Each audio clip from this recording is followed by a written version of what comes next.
Korea વેનેઝુએલાને બતાવ્યું trailer, પુતિનનો ઇશારો. Russia Ukraine યુદ્ધને ત્રીજું વિશ્વયુદ્ધ કેમ કહેવામાં આવે છે? આ બે તસવીરોને એકસાથે જુઓ.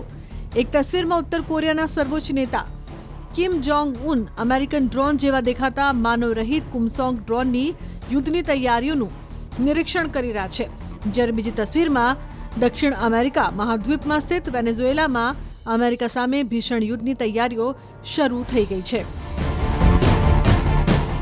આ બે તસવીરો જોઈને Ukraine, Poland, France, Germany, Britain, America અને નાટો દેશો ખૂબ જ બેચેન થઈ ગયા છે. એવો દાવો કરવામાં આવી રહ્યો છે કે આ બધું પુતિનના ઇશારે થઈ રહ્યું છે. પહેલા તમે ઉત્તર કોરિયાથી આવેલી આ તસવીરોના દરેક ફ્રેમને જુઓ, જ્યાં સર્વોચ્ચ નેતા કિમ જોંગ ઉન 18 સપ્ટેમ્બરે ઉત્તર કોરિયાના કુમસોંગ સામરિક માનવરહિત હુમલાખોર વિમાન અને એક માનવરહિત રણનીતિક ટો વિમાનના પરીક્ષણની દેખરેખ કરી રહ્યા છે. એવો દાવો કરવામાં આવી રહ્યો છે કે ઉત્તર કોરિયાનું કુમસોંગ સામરિક માનવરહિત હુમલાખોર વિમાન અથવા ડ્રોન AI ટેકનોલોજીથી સજ્જ છે, જે તેને અમેરિકન ડ્રોનની સરખામણીમાં વધુ ઘાતક બનાવે છે. એટલે કે કિમે પુતિનના ઇશારે બતાવી દીધું કે રશિયાને સમર્થન આપવા માટે ઉત્તર કોરિયા ઘાતક હથિયારો ઉતારવા તૈયાર છે. અમેરિકા સાથે વધતા તણાવ વચ્ચે વેનેઝુએલાની સેનાએ મોટા સૈન્ય અભ્યાસનું આયોજન કર્યું.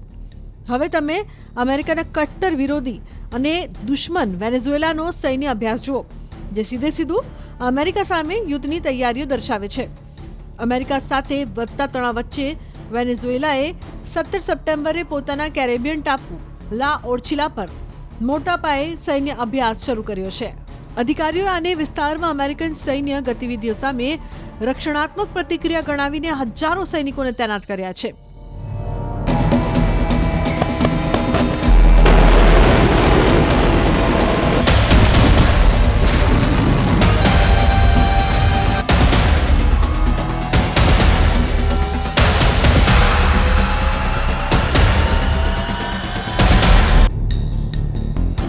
વેનેઝુએલાએ અમેરિકાને બતાવ્યું યુદ્ધનું ટ્રેલર.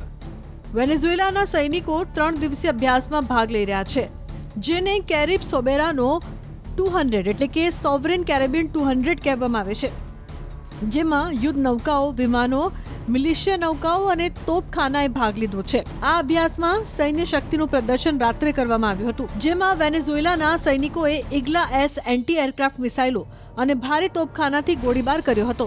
વેનેઝુએલાના સંચાર મંત્રાલય દ્વારા જાહેર કરવામાં આવેલા વિડીયો ફૂટેજમાં સુખોઈ 30 લડાકુ વિમાનો અને હેલિકોપ્ટરો ઉડતા દેખાયા હતા, જ્યારે જમીન અને પાણી પર ટેન્કોએ સમુદ્ર તટ પર લેન્ડિંગ કર્યું હતું અને સૈનિકોએ કિનારાની રેખા પર પોતાની સ્થિતિ સુરક્ષિત કરી હતી. આ સૈન્ય પ્રદર્શન એવા સમય થઈ રહ્યું છે કે જ્યારે અમેરિકા અને વેનેઝુએલા વચ્ચેનો પ્રાદેશિક તણાવ વધી ગયો છે, કારણ કે આ મહિને અમેરિકન સેનાએ ઓછામાં ઓછી 2 વેનેઝુએલાની નૌકાઓને ઉડાવી દીધી હતી, જેમાં કથિત રૂપે કેરેબિયન સમુદ્રમાં નશીલા પદાર્થો લઈ જતા 14 લોકોના મોત થયા હતા.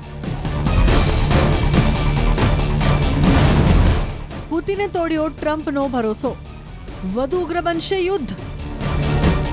બ્રિટનની મુલાકાતે ગયેલા અમેરિકન રાષ્ટ્રપતિ ડોનાલ્ડ ટ્રમ્પે રશિયા યુક્રેન યુદ્ધને લઈને રશિયન રાષ્ટ્રપતિ વ્લાદિમીર પુતિન પર નારાજગી વ્યક્ત કરી છે. ટ્રમ્પે કહ્યું કે પુતિને તેમને ખરેખર નિરાશ કર્યા અને યુદ્ધને સમાપ્ત કરવામાં નિષ્ફળ રહ્યા. ટ્રમ્પે ચેતવણી આપી કે અમેરિકા રશિયા પર વધુ કડક પગલાં લઈ શકે છે. ટ્રમ્પે કહ્યું કે તેમનો પુતિન સાથે લાંબા સમયથી સારો સંબંધ હતો, પરંતુ યુક્રેન યુદ્ધે પરિસ્થિતિ બદલી નાખી છે. તેમણે કહ્યું કે પુતિનની નિષ્ફળતાએ તેમને ખૂબ જ નિરાશ કર્યા છે અને હવે અમેરિકાને ખૂબ જ કડક વલણ અપનાવવું પડી શકે છે. ટ્રમ્પે કહ્યું કે પુતિન સાથેના તેમના સંબંધોને જોતા તેમને લાગતું હતું કે યુક્રેન યુદ્ધને ઉકેલવું સૌથી સરળ હશે, પરંતુ પુતિને મને નિરાશ કર્યો છે અને મારો ભરોસો તોડ્યો છે. So I'm disappointed.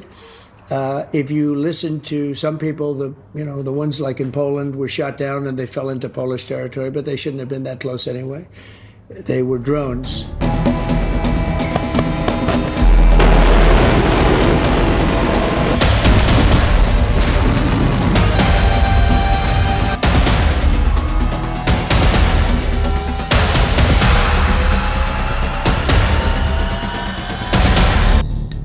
આવી પરિસ્થિતિમાં અંદાજ લગાવી શકાય છે કે રશિયા યુક્રેન નાટો અને યુરોપિયન દેશો સાથે યુદ્ધની છેલ્લી બાજીથી હાર જીતનો નિર્ણય કેમ કરવા માંગે છે.